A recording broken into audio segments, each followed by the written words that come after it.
Army chief general Asim Munir की ज़ेर सदारत कोर कमांडर्स कॉन्फ्रेंस। पाक फौज आम इंतखाबात में इलेक्शन कमीशन को मतलूबा और ज़रूरी ताउन फराहम करेगी। शुरका का दहशतगर्द ग्रुपों की पड़ोसी मुल्क में महफूज पनाहगाहों पर इजहार तशवीश। पड़ोसी मुल्क से दहशतगर्दों को जदीद तरीन हथियार की दस्तयाबी पाकिस्तान की सिक्योरिटी के लिए खतरा करार दे दिया गया। दुश्मन कुव्वतों के इशारे पर काम करने वाले दहशतगर्दों और सहूलतकारों से रियासत मुकम्मल ताकत से निपटेगी।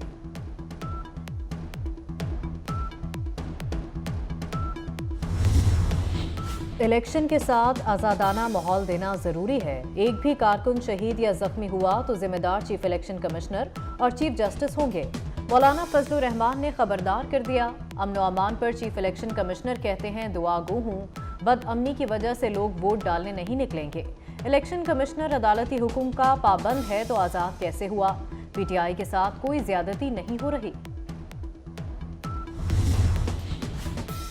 कागजात नामजदगी छीनने का काम बिला वजह किया जा रहा है। सबको मालूम है कागजात नामजदगी कहां छीने जा रहे हैं। बिलावल भुट्टो की सक्खर में प्रेस कॉन्फ्रेंस। कहा पीपल्स पार्टी इंतखाबात में बेहतरीन नताइज देगी। हमारा मकसद है 5 साल में तनख्वाहें डबल कर दें। तालीम का वादा पूरा करेंगे। गरीबों को मुफ्त बिजली फराहम करेंगे। मुल्क भर में 30 लाख घर बनाकर देंगे। इस्लामाबाद हाई कोर्ट ने साइफर केस का ट्रायल 11 जनवरी तक रोक दिया। बानी पीटीआई की दरखास्त पर हुक्म इम्तनाह जारी। पहले करार दिया था ट्रायल जेल में हो लेकिन ओपन हो। आपने कहा था मीडिया और अहले खाना को जेल ट्रायल में जाने दिया जाएगा। जस्टिस मियां गुल हसन औरंगजेब का अटॉर्नी जनरल से मुकालमा। साइफर ट्रायल जैसे हो रहा है उस पर फिक्रमंद हूँ। बानी पीटीआई ने इन कैमरा ट्रायल के खिलाफ इस्तदा की थी। शाह महमूद कुरैशी दोबारा अडियाला जेल पहुंच गए। अदालत ने 12 मुकदमात में 14 रोज के जुडिशल रिमांड पर जेल भेज दिया। पीटीआई रहनुमा ड्यूटी मजिस्ट्रेट की अदालत में रुदात सुनाते हुए आप दीदा हो गए। कहा एसएचओ ने धक्के दिए, ठुड्डे मुक्के मारे, सख्त तरीन सर्दी में रखा गया। 9 मई को पिंडी में नहीं कराची में था। जज ने कमरा अदालत में शाह महमूद कुरैशी की हथकड़ी खुलवा दी।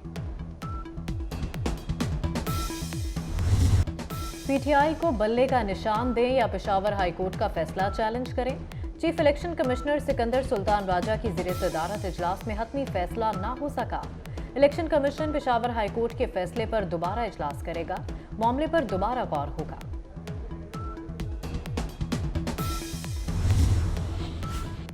NA-15 मानसेरा से नवाज शरीफ के कागजात नामजदगी मंजूर। कायद मुस्लिम लीग नून के कागजात की जांच पड़ताल मुकम्मल कर ली गई। रिटर्निंग अफसर ने पीटीआई वकला के एतराज़ात मुस्तरद कर दिए।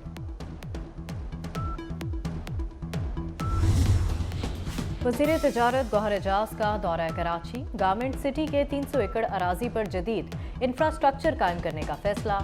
वाटर रिसाइकलिंग और ट्रीटमेंट प्लांट्स भी लगाए जाएंगे। गौहर एजाज ने कहा कराची गारमेंट सिटी से बरामदात बढ़ने से मईशत को फायदा होगा।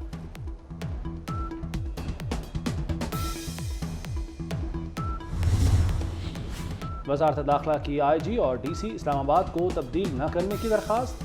सेक्रेटरी दाखिला की सेक्रेटरी इलेक्शन कमीशन से मुलाकात। कहा इंतखाबात करीब हैं, अभी तब्दील न किया जाए।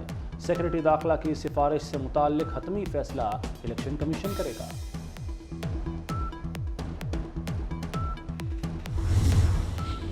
वज़ीर आला पंजाब मोहसिन नकवी में अस्पताल पहुंच गए। फिनिशिंग के कामों का जायजा, तामीराती सरगर्मियों का मुआयना किया। इंफ्रास्ट्रक्चर डेवलपमेंट अथॉरिटी महकमा तामीरात की कारकर्दगी को सराहा।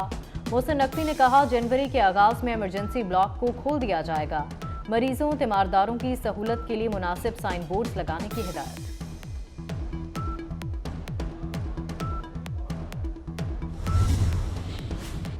निगरान विफाकी वजीर फवाद हसन फवाद को ओहदे से हटाने की दरखास्त मुस्तरद। इलेक्शन कमीशन ने कहा कि फवाद हसन फवाद निजकारी के वजीर हैं, वो इलेक्शन अमल पर असरअंदाज नहीं हो सकते।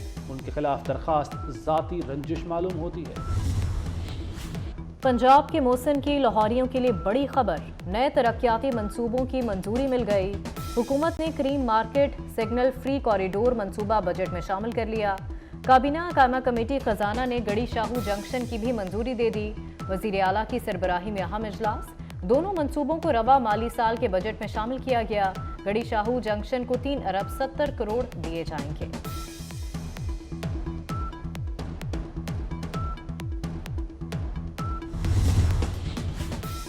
वज़ीर आला पंजाब का लाहौर तालीमी बोर्ड का दौरा, तलबा तालिबात से मुलाकात, सहूलतों बारे पूछा। फैसिलिटेशन सेंटर का बेशतर अमला गायब, मोहसिन नकवी का अमले की अदम मौजूदगी का सख्त नोटिस, तमाम अमला तब्दील करने का हुक्म। बोले दफ्तरी औकात में अमले का मौजूद न होना गफलत है जो नाकाबिले बर्दाश्त है। ऑनलाइन सिस्टम से तलबा को बोर्ड ऑफिस के चक्कर नहीं लगाना पड़ेंगे।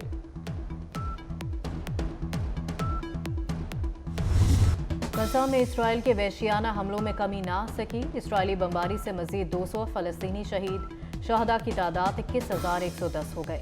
मगरबी किनारे में इसराइली ड्रोन हमले में 6 फ़लस्तीनी शहीद हो गए। फ़लस्तीनी मज़ाहमती ग्रुपों ने गजा में कई इसराइली टैंक तबाह कर दिए। 5 रोज़ में 24 इसराइली फौजी भी मारे गए।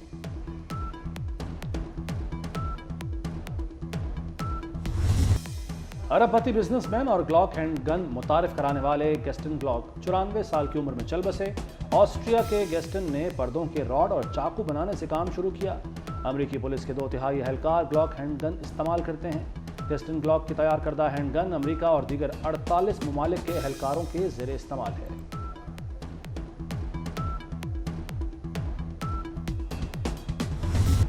मेलबर्न टेस्ट में तीसरे रोज का खेल खत्म। कैंगरूज की बरतरी 241 रन की हो गई।